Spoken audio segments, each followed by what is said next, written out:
नमस्कार. मी वैद्य प्रीती मंगेश देशमुख. रोगप्रतिकार शक्ती वाढवणारे असे च्यवनप्राश, हळदीचे दूध याच्याविषयीचे मार्गदर्शन मी मागच्या सेशन्समध्ये तुम्हाला केलेलेच आहे. आज आपण आयुष काढा याच्याविषयी माहिती बघणार आहोत. आयुष काढा मध्ये काय काय येतं, कशा पद्धतीने तो काढा बनवला जातो, कोणी घ्यावं कोणी घेऊ नये, उपलब्धता कशी आहे,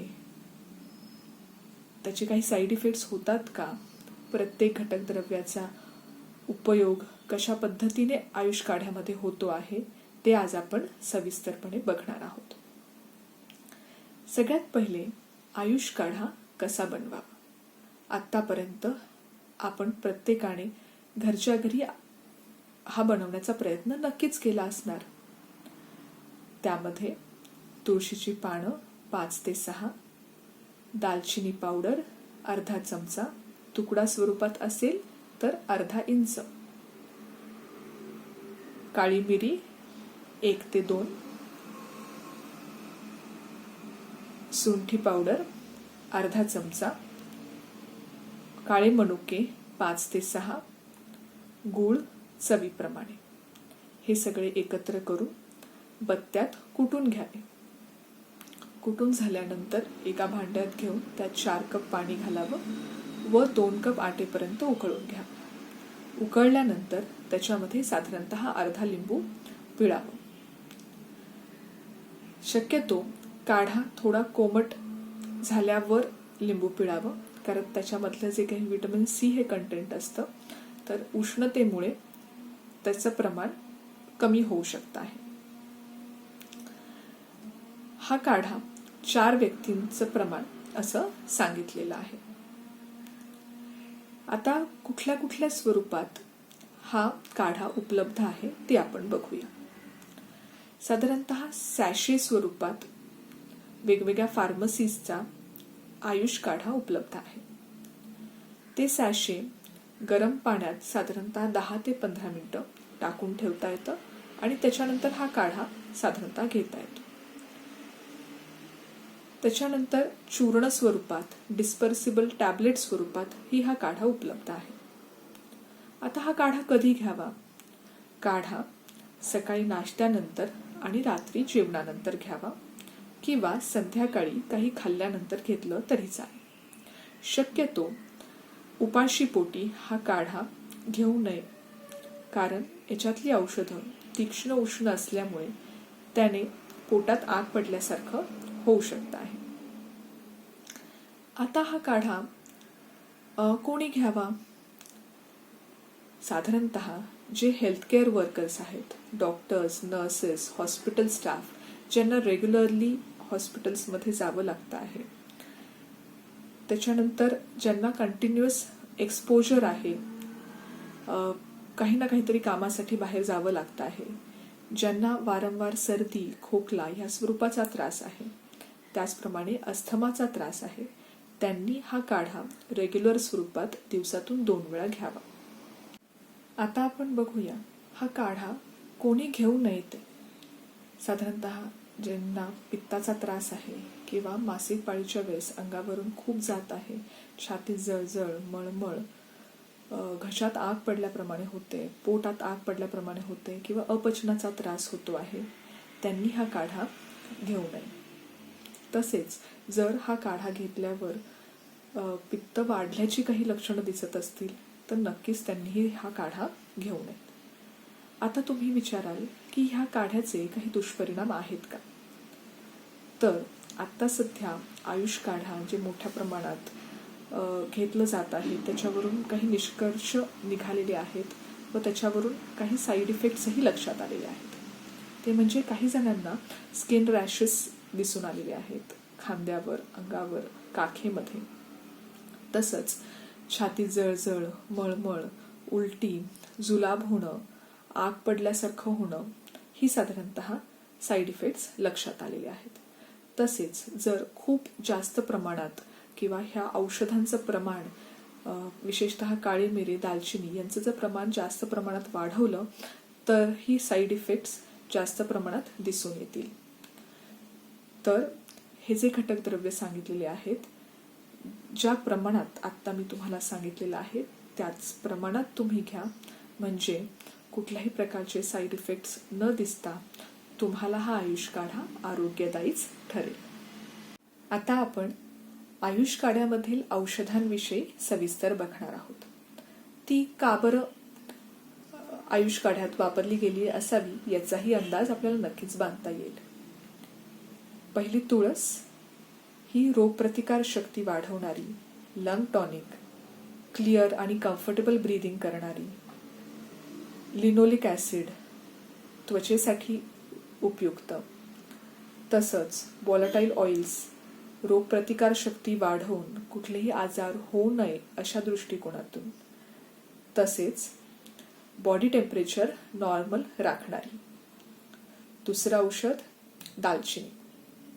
दालचिनी अँटीबॅक्टेरियल, अँटीफंगल, अँटीव्हायरल, अँटीमायक्रोबियल अशा स्वरूपाची. तसंच सर्दी, खोकला, घशात खवखव, घशातली सूज कमी करणारी अशावरचं एक उत्तम औषध म्हणून देखील. आता काळी मिरी.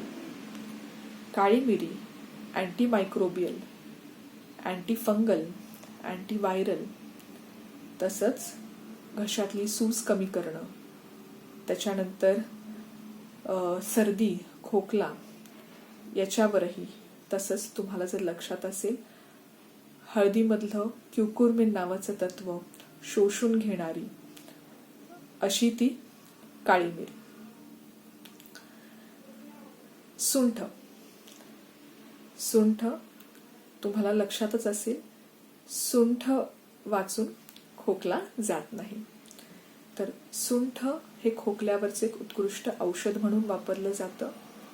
तसंच अँटी इन्फ्लेमेटरी, अँटीव्हायरल, त्यानंतर रेस्पिरेटरी सिस्टीमवर, श्वसन संस्थेवर एक उत्कृष्ट औषध म्हणून सुंठीचा वापर होतो. त्याच्यानंतर काळे मनुके.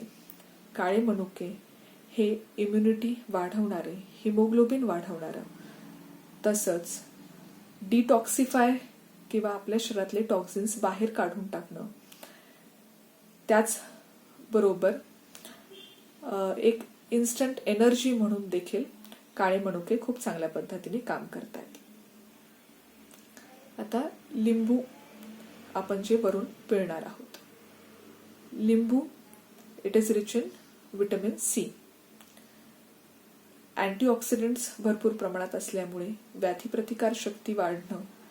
त्याच्यानंतर लिंबू हे सर्दी, खोकला, घशातली खवखव हे कमी करण्यासाठी एक औषध किंवा रेस्पिरेटरी सिस्टीम ला स्ट्रेंथन करणं, रेस्पिरेटरी सिस्टीमची हेल्थ मेंटेन करणं याच्यासाठी लिंबू खूप महत्त्वाचं काम करणार आहे. तसंच आता गुळ. गुळ जो आहे हा अँटीऑक्सिडंट्सनी पुरेपूर आहे. त्याच्यामध्ये झिंक आणि सेलेनियम हे असल्यामुळे फ्री रॅडिकल डॅमेज टळतो व तसेच आपली इम्युनिटी सिस्टीम स्ट्रेंथन करण्यासाठीही त्याचा चांगला वापर करतो आहोत. आताच्या काळामध्ये करोना झाल्यानंतर साधारणतः विटॅमिन सी, झिंक साधारणतः सप्लिमेंट स्वरूपात दिले जातात. जर हे रोजच्या स्वरूपात आपल्या काढ्यात असेल तर नक्कीच आपली रोगप्रतिकार शक्ती वाढेल. तसंच गुळामुळे इन्स्टंट एनर्जी मिळते, आपली रोगप्रतिकार शक्ती बूस्ट होते. हे साधारणतः आत्ता मी जे काही घटक द्रव्य तुम्हाला सांगितलेले आहेत त्याचे उपयोग झाले. ह्या आयुष काढ्यामध्ये ज्येष्ठ मध, लवंग, विलायची यासारखी औषधही टाकली जातात. तर त्याचाही उपयोग आता आपण बघणार आहोत. ज्येष्ठ मध रोगप्रतिकार शक्ती वाढवणारं, घशातली सूज कमी करणारं, घशातली खवखव कमी करणारं, सर्दी, खोकला ही लक्षणं कमी करणारी, अँटीऑक्सिडंटनी भरपूर अशी सांगितलेली आहे. तसंच लवंग. घशात खवखव झालं असताना किंवा जे काही इनिशियल सिम्पटम्स सांगितलेले आहेत कुठल्याही प्रकारच्या श्वसन संदर्भात आजाराचे, म्हणजे सर्दी, घशात खवखव किंवा खोकला येणं, त्याच्यामध्ये लवंगाचं चूर्ण हे मधात मिसळून घ्यायला सांगितलेलं आहे. तसंच ती अँटीबॅक्टेरियल, अँटीसेप्टिक, रोगप्रतिकार शक्ती एन्हान्स करणारी, तसंच रेस्पिरेटरी सिस्टमची हेल्थ मेंटेन करणारी अशी लवंग सांगितलेली आहे. आता आपण विलायची विषय बघूया. विलायची ही डिटॉक्सिफिकेशन करणारी, अँटीऑक्सिडंटने भरपूर, इम्युनिटी एन्हान्स करणारी, तसंच आपल्या शरीरातील रक्त शुद्ध करणारी, टॉक्सिन्स शरीरातून बाहेर काढून टाकणारी, अशा पद्धतीने ज्येष्ठमध, लवंग, विलायची ही औषधं साधारणतः आयुर्वेदाच्या एका मुख्य औषध म्हणजे सीतोपलादी चूर्ण, जे सर्दी, खोकला, ताप यावर वापरलं जातं, ही औषधं त्यामधली आहेत.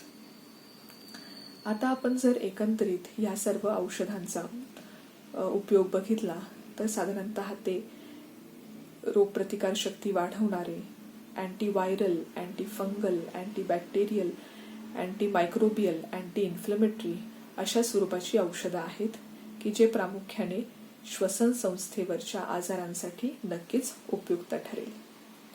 तर हा आयुष काढा तुम्ही नक्कीच घ्या, सकाळी नाश्त्यानंतर आणि रात्री जेवणानंतर. निरोगी रहा. परत आपण भेटूच या. धन्यवाद.